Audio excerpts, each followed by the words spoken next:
Hai, Assalamualaikum warahmatullahi wabarakatuh. Senang sekali guys, kita ketemu lagi di pertemuan kali ini. Dan hari ini saya akan sharing ya terkait bagaimana kita bisa meningkatkan kualitas diri kita ya. Tentu di antara kita semua guys menginginkan untuk melakukan peningkatan diri. Dalam ajaran kita juga diajarkan kita harus lebih baik daripada hari kemarin. Ketika kita bisa melakukan itu, berarti kita menjadi orang yang beruntung. Kalau kita tidak bisa seperti itu, bisa jadi kita menjadi orang yang merugi ataupun bahkan celaka, guys. Nah, makanya saya di pertemuan kali ini ingin mensupport Anda, memberikan semangat buat Anda bagaimana kita bisa melakukan peningkatan kualitas kita, peningkatan diri kita menjadi pribadi yang berkembang. Tentunya sebelum itu guys, saya ingin membicarakan tentang kendala-kendalanya. Karena memang untuk melakukan peningkatan diri itu guys, tidak mudah, banyak kendala-kendala, banyak tantangan-tantangan yang kita hadapi. Sehingga kalau kita tidak bisa memerangi, tidak bisa mencoba untuk menghilangkan atau meringankan ya, menghilangkan kendala-kendala yang menjadi halangan kita dalam peningkatan kualitas diri, maka kita tidak akan kemana-mana. Untuk itu perlu kita perhatikan bahwa dalam diri kita itu ada yang namanya rasa malas. Ini contoh yang kecil saja, yang ringan saja. Rasa malas. Rasa malas ini kalau kita tidak bisa memerangi, kalau kita tidak bisa mencoba untuk menghilangkan rasa malas kita menjadi semangat, maka bisa jadi kita akan terkendala untuk melakukan peningkatan kualitas guys ya.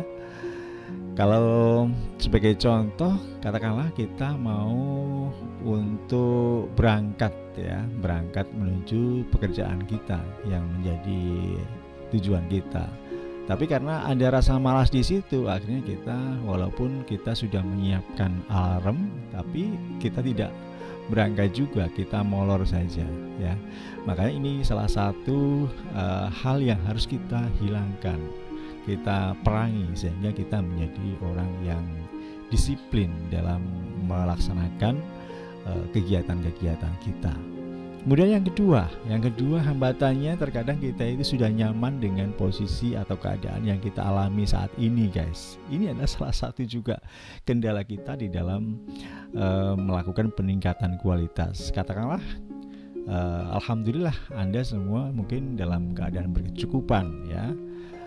Sarana prasarana sudah Anda miliki sehingga Anda sudah nyaman dengan kondisi itu, sehingga ada rasa malas untuk mencari kegiatan-kegiatan yang lain yang di situ bisa meningkatkan kualitas Anda. Mungkin ada penambahan skill Anda ya, Anda perlu belajar dan sebagainya.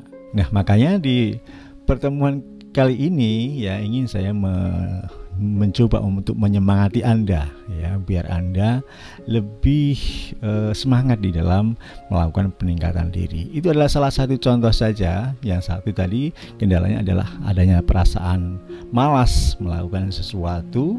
Yang kedua adalah Anda sudah berada di zona nyaman sehingga Anda tidak mau lagi untuk meningkatkan skill Anda atau menambah skill Anda mumpung Anda masih ada kesempatan ataupun sarana prasarana yang Anda miliki itu cukup untuk meningkatkan kualitas ya, seperti itu guys ya. Kemudian apa sih solusinya atau apa sih caranya supaya kita bisa meningkatkan kualitas diri kita? Nah, caranya adalah yang pertama adalah kenali diri Anda guys. Anda harus mengenali diri Anda, kenali kekurangan dan kelebihan diri Anda.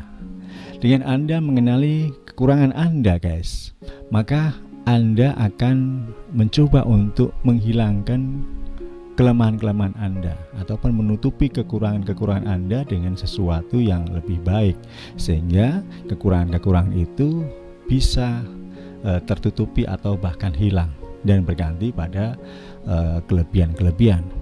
Kemudian yang kedua, kelebihan-kelebihan Anda. Kelebihan-kelebihan Anda yang itu juga harus Anda pertahankan. Kita ini kan manusia yang unik ya, berbeda satu dengan yang lainnya. Kita punya kelebihan yang kadang tidak dimiliki oleh orang lain. Nah, makanya kelebihan-kelebihan itu ya kalau bisa kita pertahankan, dan kalau bisa kita tingkatkan menjadi ahli di bidang itu, seperti itu ya. Dan ternyata di samping kita sendiri mencoba muhasabah atau melakukan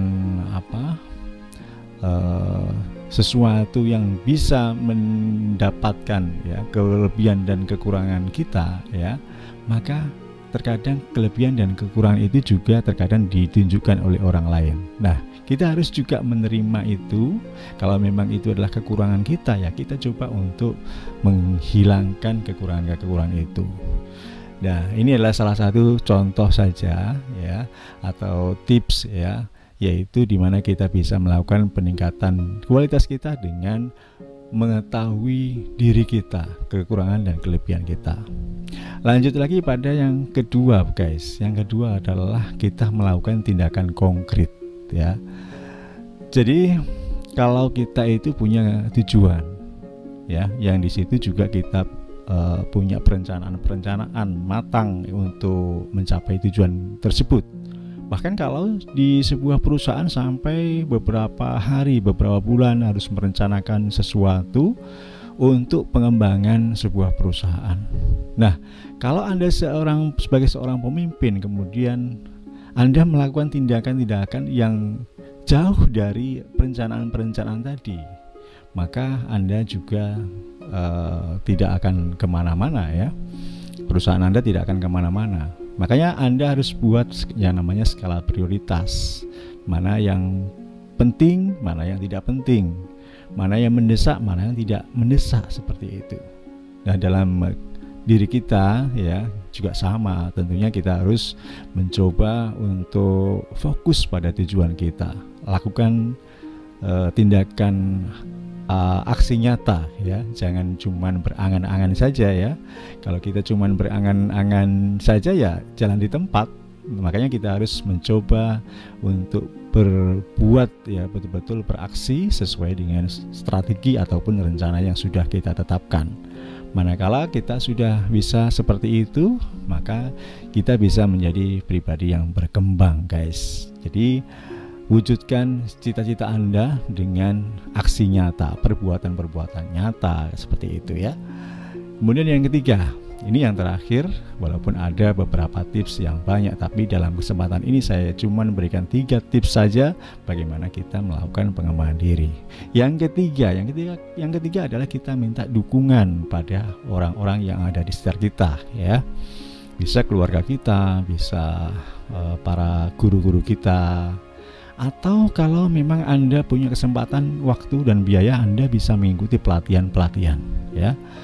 Anda kalau belajar pada orang yang ahli di bidang itu akan Anda berarti telah melakukan percepatan, karena kita berguru pada orang yang sudah berpengalaman, sudah pernah jatuh bangun di bidang itu, dan kita tinggal mencontohnya. Apa yang harus kita lakukan, apa yang harus kita hindari. Nah, semua diajarkan oleh mentor yang sudah ahlinya. Daripada kita melakukan beberapa eksperimen-eksperimen yang di situ tentu akan lebih banyak menghabiskan biaya dan tenaga dan menguras energi kita, karena kita belajar sendiri.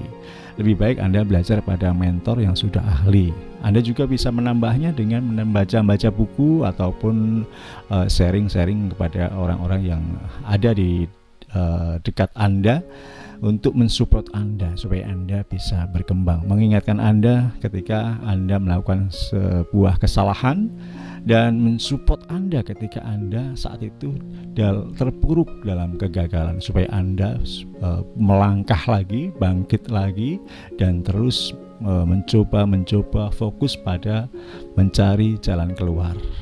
Nah, seperti itu, guys. Dan tentunya ini adalah penting untuk kita miliki ya. Jadi kesimpulan dari apa yang saya sampaikan di pertemuan kali ini, yang pertama adalah kita harus memahami diri kita ketika kita ingin melakukan pengembangan diri. Kemudian yang kedua adalah kita melakukan tindakan nyata, aksi nyata. Jangan kemudian cuman berangan-angan, kemudian ataupun kita kalau melakukan tindakan harus fokus pada tujuan yang ingin kita capai. Jangan di luar itu. Boleh, tapi ada dosisnya ya. Yang terpenting adalah yang sesuai dengan tujuan dari yang sudah kita rencanakan. Yang ketiga adalah kita minta petunjuk ataupun ya motivasi dari orang-orang yang sudah ahli atau pakar di bidang itu. Nah, inilah guys penyampaian singkat saya di pertemuan kali ini. Mudah-mudahan ada manfaat ya, dan terima kasih Anda menonton video ini. Kita akan terus berbagi tentang bagaimana cara mengembangkan diri kita sehingga kita bisa menjadi orang yang di atas rata-rata. Terima kasih sekali lagi dan sampai jumpa di video selanjutnya. Wassalamualaikum warahmatullahi wabarakatuh.